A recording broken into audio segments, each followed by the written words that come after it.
Ok. Nous allons avoir quelques instants de recueillement dans la prière. Seigneur notre Dieu, merci pour ce moment que nous passons ensemble dans ta présence. Et ce matin, Seigneur, nous voulons aussi écouter ta parole. Nous avons besoin, Seigneur, d'entendre la voix du bon berger. Et tu es notre bon berger, Seigneur. S'il te plaît, fais en sorte que cette parole puisse, Seigneur, porter du fruit dans nos cœurs et qu'elle puisse nous transformer, Seigneur, nous donner le zèle que nous avons besoin, la consolation que nous avons besoin, la direction que nous avons besoin, l'exhortation que nous avons besoin, Seigneur. Par Christ notre Seigneur, que le Saint-Esprit puisse appliquer ta parole dans nos cœurs. Par Christ notre Seigneur.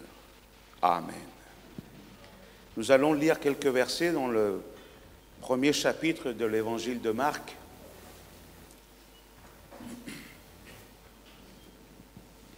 Chapitre 1er. Et nous allons lire dans le verset 16. Vous commencez à lire plutôt le verset 16. Comme il passait le long de la mer de Galilée, il vit Simon et André, frères de Simon, qui jetaient un filet dans la mer, car ils étaient pêcheurs. Jésus leur dit, « Suivez-moi, et je vous ferai pêcheurs d'hommes. » Aussitôt, ils laissèrent les filets et le suivirent. Étant allé un peu plus loin, il vit Jacques, fils de Zébédée, et Jean, son frère, qui eux aussi étaient dans une barque et réparaient les filets. Aussitôt il les appela et laissant leur père Zébédée dans la barque avec les ouvriers, ils le suivirent. Amen. L'évangile de Marc est un évangile qui peut se résumer, où on peut trouver beaucoup de mots, mais un des mots qui pourrait nous décrire cet évangile, c'est le dynamisme. Le dynamisme de Jésus. Jésus agit, Jésus travaille, Jésus fait l'œuvre il a été chargé par son Père. Donc cet évangile est un évangile de travail, de consacration au Seigneur, de servir le Seigneur. Le Seigneur m'a oint pour faire l'œuvre qu'il m'a ordonné de faire. Et quand vous lisez le chapitre 1er de cet évangile, les premiers versets, au verset 14, verset 14, vous allez trouver que juste là, le silence de Jésus se rompt. Et c'est à partir de là qu'il parle. Avant le verset 14, on n'entend pas parler Jésus. Il y a la tentation, il y a le baptême, mais Jésus commence à parler au verset 14. Et au verset 14, il écrit, « Il proclamait la bonne nouvelle de Dieu en ces termes. Le délai s'est accompli, ou le temps s'est accompli. Le règne de Dieu est là. Convertissez-vous et croyez à la bonne nouvelle. » Ces deux versets, en quelque sorte, sont, on pourrait dire, le résumé du programme du Messie, Jésus. La proclamation de la bonne nouvelle. Le délai est accompli, le temps est accompli.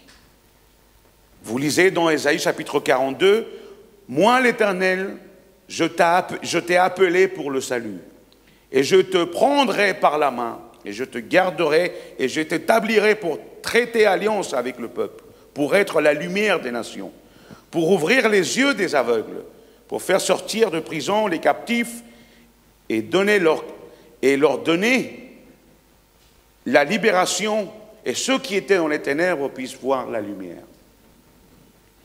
Vaste programme, très grand programme de Dieu. Le temps est arrivé. Jésus n'avait pas l'intention d'accomplir cette œuvre titanesque, monumentale, considérable, Il n'avait pas l'intention de le faire tout seul. Tout comme d'autres envoyés de Dieu, Jésus va choisir et va former des disciples. Et ils auront pour tâche, lourde tâche, titanesque tâche, de accomplir ou de continuer le travail ou l'œuvre que le Seigneur Jésus avait commencé.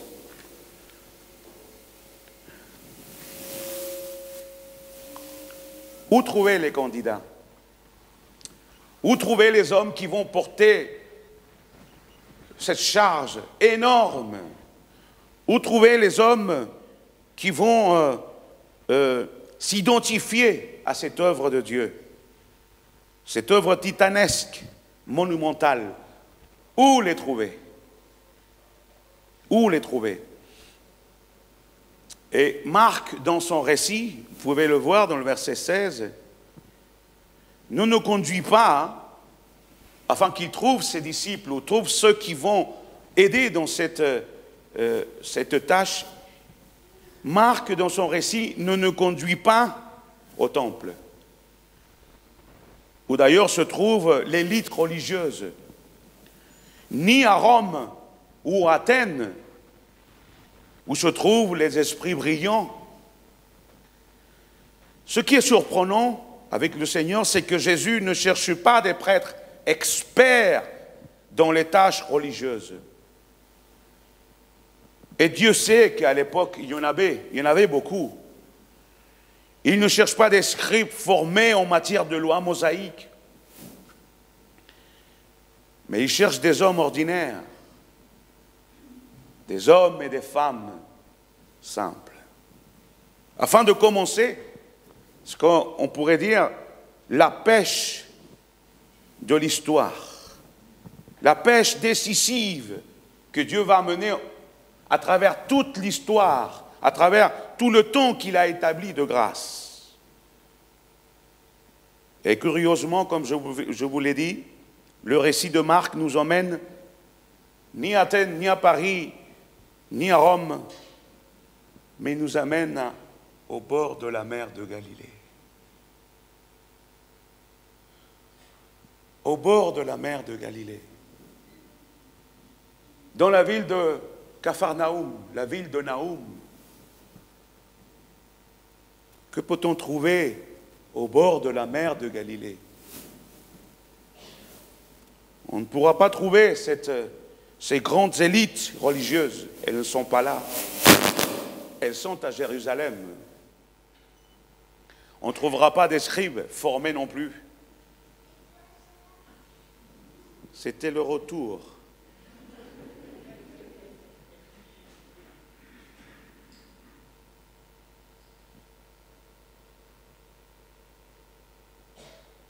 En Galilée.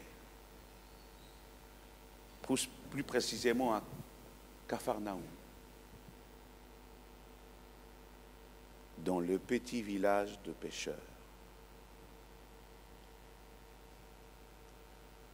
Verset 16, comme il passait le long de la mer de Galilée, il vit Simon et André, frères de Simon, qui jetaient un filet dans la mer, car ils étaient pêcheurs. Jésus n'est pas sans savoir que le potentiel humain est d'une importance déterminante pour assurer la réussite d'un projet. Je vais le répéter, Jésus n'est pas sans savoir que le potentiel humain est d'une importance déterminante pour amener à bien un projet.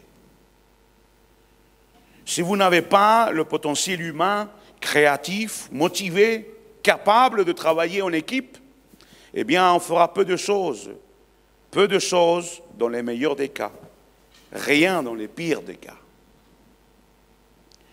Si les disciples avaient été évalués par une équipe d'experts tels que psychologues, spécialistes de l'évaluation personnalisée des performances intellectuelles, certainement qu'aucun d'eux n'aurait rempli les conditions nécessaires. Essayons de voir un peu la personnalité de ces hommes qui étaient au bord de la mer de Galilée. Et mer, c'est un grand mot. Nous allons le voir.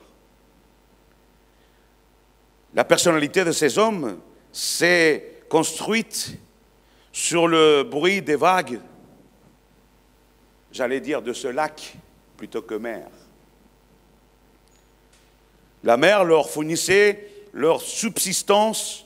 Ils ont grandi en entendant le murmure des vagues. Quand ils étaient petits, ils jouaient au bord de la mer. Leur passe-temps, évidemment. Tout enfant aime la mer, les vagues. Ses parents, ses grands-parents étaient des pêcheurs. Ses parents aussi étaient des pêcheurs. Sans doute, leur sort serait-il le même. Leur monde à eux était la mer de Galilée, Capharnaüm, quelques kilomètres carrés. Ses rêves, ses rêves, parlons-en de ses rêves. Ses rêves, c'était de maîtriser cette mer. D'ailleurs, on l'a déjà vu qu'ils n'ont pas réussi à la maîtriser. Je dirais plutôt ce lac, comme je viens de vous le dire. Maîtriser le lac. Pour eux, c'était une mer. Ah, quelle mer! Mais c'était un petit lac, en fait. Lorsque la pêche était rare, le moral était absent. Quelques poissons pour nourrir sa famille. Beaucoup de fois, ils n'ont pas amené grand-chose chez eux.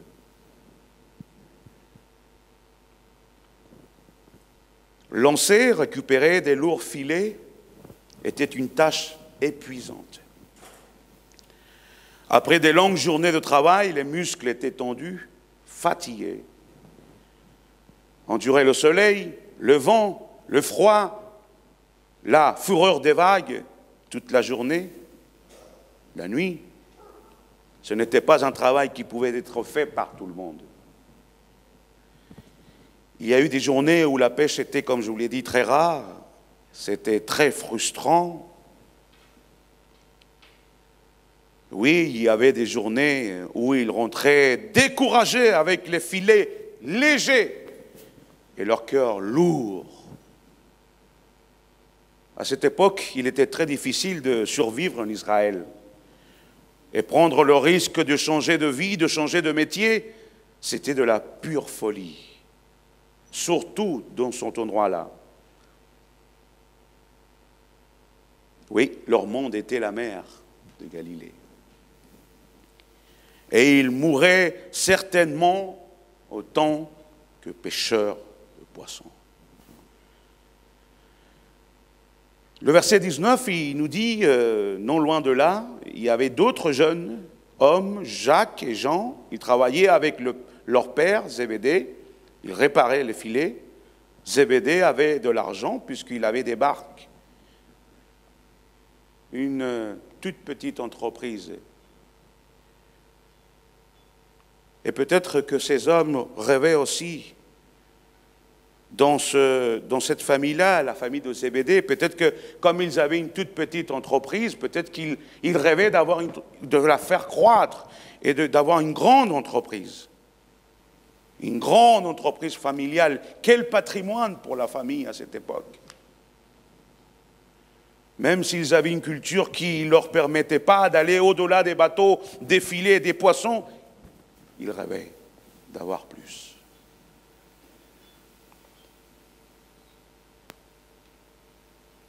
C'était un travail difficile et ils ne pouvaient se permettre de perdre cet emploi. Encore moins le quitter. Réfléchissez à ceci. Ils ne pensaient pas, ils ne pouvaient penser à quitter leur travail. Ils risquaient la famine dans leur famille. Ils ne pouvaient pas vendre leurs poissons. Plus d'une fois, leur père leur a assurément averti de préserver ce petit patrimoine familial. Faites attention les jeunes, vous qui êtes un peu fous, ne faites pas n'importe quoi avec notre bien.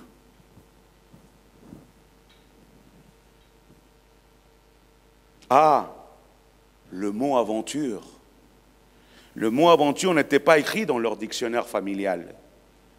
La seule aventure qu'ils connaissaient, c'était les dangers du petit lac de Galilée.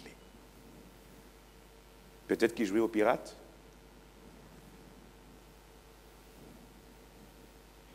De plus, ils avaient un Dieu dont la présence vivait au temple à Jérusalem. Mais c'était un Dieu qui avait interdit de s'approcher de lui. Nous l'avons entendu ce matin. Le voile du temple cachait la présence de Dieu. En réalité, Dieu était pour eux, Dieu était à des années-lumière de leurs besoins humains, de leur angoisse. Dieu est loin, Dieu est à Jérusalem. Qui se soucie des petits pécheurs pauvres à Capharnaüm? Ils n'ont pas le temps de réfléchir peut-être au grand mystère de la vie. Oh non, loin de là. Ils ont dû travailler pour survivre, pas étudier. De plus, le manque d'éducation ne les a pas incités à faire des grands envolées intellectuels. Loin de là aussi. Des grands volets intellectuels nuls. Aucun d'entre eux n'avait cette capacité. Ils n'avaient pas la moindre idée des secrets de l'existence humaine.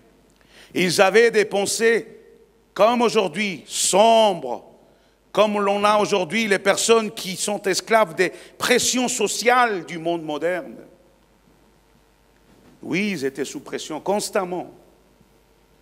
Rien ne semblait en mesure de changer leur destin. Qui pourrait s'intéresser à eux? Le ciel.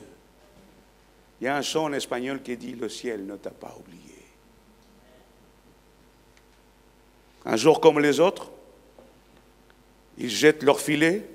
C'est juste un jour de travail comme les autres. L'environnement n'est pas différent. Ils étaient entourés par leur routine habituelle, fatigante. Mais soudain, une personne s'approche d'eux et les observe.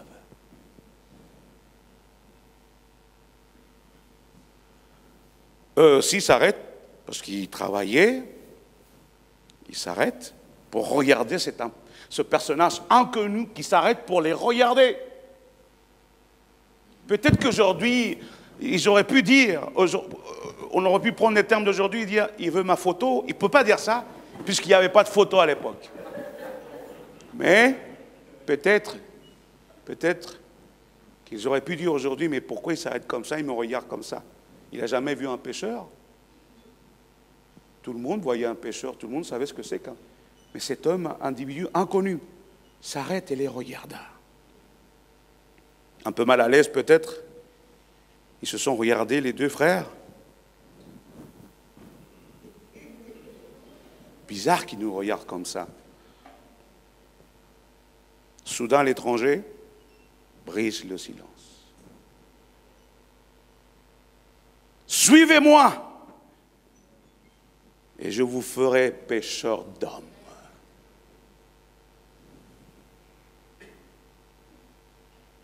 Suivez-moi et vous pourrez participer à la plus grande pêche de l'histoire de l'humanité. L'appel du maître les fait sortir de leur vie ordinaire. Soudain, ils avaient des vies déjà prédéterminées, pécheurs. Le monde habituel contenait, leur monde habituel, comme je vous ai dit tout à l'heure, contenait quelques kilomètres carrés. La routine de la mer avait noyé peut-être leur rêve de grandeur.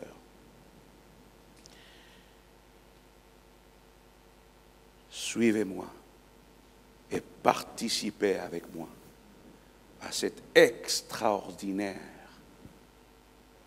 aventure. Aventure, dans notre dictionnaire, ça n'existe pas. À partir d'aujourd'hui, il va exister. Vous allez participer avec moi.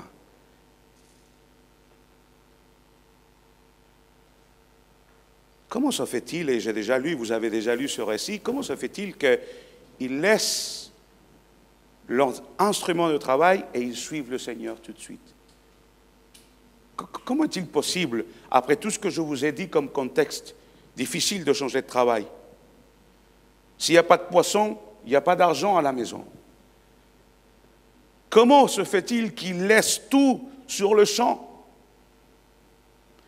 Dans l'évangile de Jean, chapitre 7, nous aide un peu, ou nous éclaire un peu. Jamais homme n'a parlé comme cet homme. Mais derrière tout cela se cache, dans tout le contexte de l'Écriture, se cache l'appel de la grâce. C'est Dieu, par son esprit, qui nous attire vers lui. Peu importe si on est docteur, médecin, docteur, avocat, peu importe si on travaille au marché, peu importe. Dès que la voix du Maître se fait entendre au plus profond de notre âme, cette voix est irrésistible. Elle nous attire comme l'aimant vers lui. Et on laisse tout derrière. Combien de frères et sœurs j'ai entendu dire, le Seigneur m'a appelé au ministère, j'ai laissé mon travail, mais au travail, on m'a dit, mais tu es fou, comment ça fait? Ça fait 20 ans que je travaille ici, attends la retraite au moins. Non, je laisse tout, parce que nul homme n'a parlé comme cet homme. En fait, qui est Jésus? Pour eux, un étranger. En fait, qu'est-ce que tu nous offres, Jésus? En fait, on a peut-être pris l'action trop vite. Reprenons les filets et attends. Peut-être, ça ne s'est pas passé comme ça. Mais peut-être, Seigneur, attends, qui es-tu? Qu'est-ce que tu nous offres? Que peux-tu nous offrir? Tu connais notre contexte. Pauvre. Eh bien, Jésus aurait pu répondre, écoutez, je ne vous offre aucun pouvoir politique. De plus, moi, le Fils de l'homme, n'a nulle part où poser sa tête. Le Fils de l'homme n'a aucun pouvoir temporel à offrir. Je vous promets le paradis. Mais non sont passés par des grandes tribulations. Fatigue, douleur, découragement. Ils commencent à ouvrir leurs yeux, puis ils voient un homme devant eux, habillé d'une façon très simple, comme eux, brûlé par le soleil du désert, comme eux. Qui est assez courageux pour suivre cet inconnu?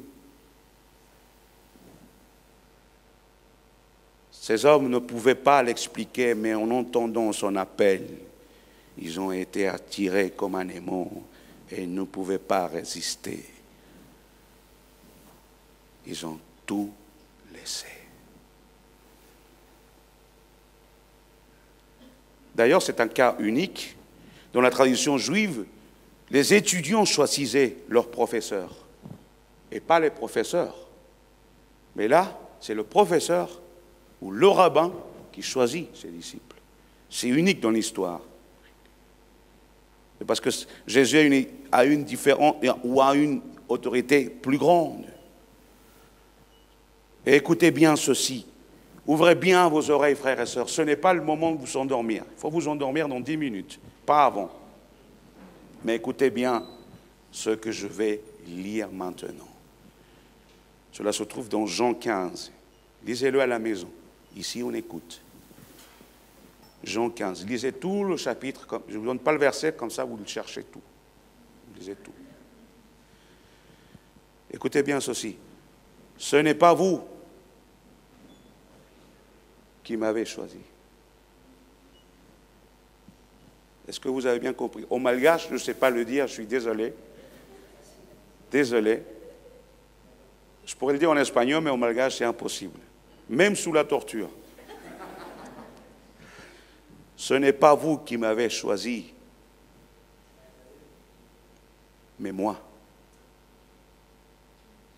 J'ai souligné ici, mais moi.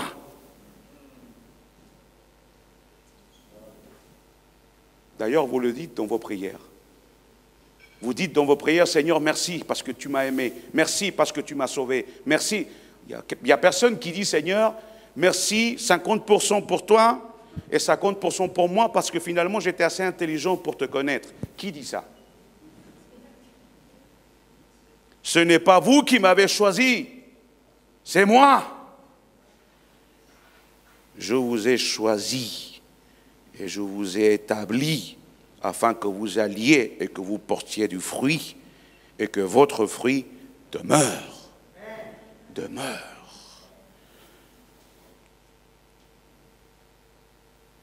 Et ces hommes, les fils de Zébédée, laissent tout.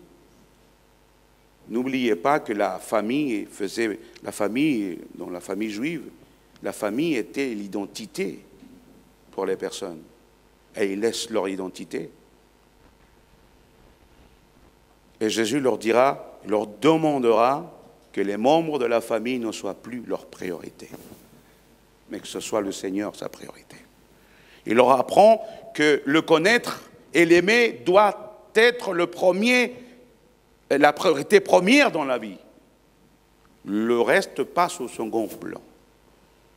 Verset 18, aussitôt, chapitre 1er, aussitôt ils laissèrent les filets et le suivirent. Il recrute 2 disciples.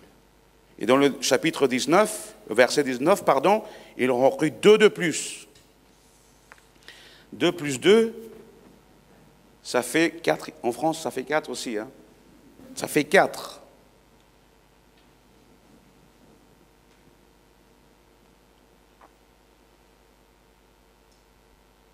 Pourquoi Marc nous emmène à côté de cette mer? Pour nous montrer que le Seigneur cherche des personnes simples pour lui servir. Mais écoutez bien ceci, simple ne veut pas dire ignorant des Écritures. Simple ne veut pas dire je sens l'appel de Dieu et je vais servir le Seigneur et je vais prêcher. Non. Non. Heureux les pauvres d'esprit. Heureux ceux qui reconnaissent leur besoin de Dieu. Oui, c'est des gens comme ça que Dieu cherche. Mais des personnes qui étudient et qui aiment sa parole. Ah, le père Zébédée aura pu dire, ah, ces jeunes qui prennent des décisions pareilles, je suis sûr qu'ils reviendront. Ils ne reviendront plus jamais. Parce que c'était le maître qui les appelait. Et en fait, Seigneur, nous allons vivre où? Comment nous allons manger? Quels dangers nous attendent? Nous qui voulons changer le monde, quel type de persécution nous allons vivre? Aucune question. Aucune question comme celle-ci. Seigneur, nous voulons te suivre. Et comme je vous l'ai dit, il y a 4 disciples. Et je suis convaincu que Marc, ce qu'il veut nous montrer, il y a l'appel du Seigneur qui cherche non pas l'élite, mais les personnes simples qui veulent le servir. Et d'un autre côté, il y a la mer. La mer est dans tous les continents. Ça parle de l'universalité. 4 nous parle aussi de 4 points cardinaux. En gros, ce qu'il voulait Marc aussi nous montrer, c'était qu'une pêche universelle s'annonce. 4, les 4 angles de la terre. Une pêche universelle s'annonce. Actes chapitre 2. Je répandrai mon esprit sur toute chair. Le grand projet de Jésus pour nos jours est la grande pêche finale. Qui veut-il? Ou avec qui? Il veut se servir de qui? De vous.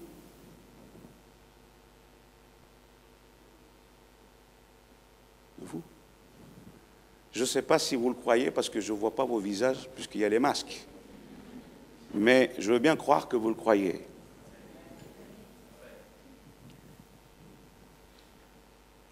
C'est le grand projet, mes frères et sœurs. Ce n'est pas fini le projet. La grande pêche est là. Elle et l'Esprit de Dieu cherchent des cœurs disposés. Oh, il y a tellement d'excuses. Mais comment je vais gagner ma vie? Mais comment ceci? Si Dieu t'appelle à le servir, fais-lui confiance. Il continue d'appeler des hommes et des femmes ordinaires. Sa méthode n'a pas changé. Écoutez bien ceci, si le Seigneur s'était tourné vers Athènes et vers Rome et cherché les grands philosophes, ce matin je ne serais pas là. Je ne pourrais pas être là. Et puisqu'il est venu chercher à côté du lac de Galilée, alors je suis là. Je suis là. Et vous êtes là. La pêche ne peut pas attendre longtemps. Vous êtes celui que Dieu appelle. La pêche n'est pas terminée. Amen. Seigneur notre Dieu, nous voulons te remercier pour ces quelques instants de méditation de ta parole. Seigneur notre Dieu, alors que nous vivons une désertion de la foi dans le monde entier, à travers toutes ces épreuves, Seigneur, ton œuvre n'est pas finie. Et tu continues à la recherche des disciples, des hommes et des femmes qui sont disposés à te servir.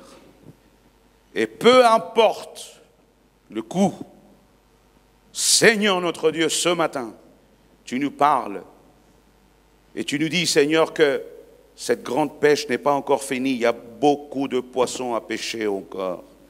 Et nous voulons être là pour te dire, Seigneur, me voici. Envoie-moi afin de faire cette œuvre. Il y a de multitudes de façons de la faire. Donne-nous la sagesse. Donne-nous, Seigneur, la conduite. Et surtout, donne-nous la parole qui va libérer les captifs et qui va, Seigneur, les faire sortir de l'erreur. Donne-nous, Seigneur, cette grâce. Non, Seigneur, la pêche n'est pas encore finie. Tu continues à chercher des disciples. Tu continues à pêcher des hommes et des femmes. Qu'Évidence soit réveillée pour cela. Qu'elle ne s'endorme pas, Seigneur. Que nous ne nous endormions pas, Seigneur. Il est encore le temps. Aujourd'hui, si tu entends sa voix, aujourd'hui est le temps du salut. Merci pour cette parole. Renouvelle-nous, Seigneur. Et merci, merci, merci et merci, parce que ce n'est pas nous qui t'avons choisi. C'est toi. À toi l'honneur et la gloire. Amen.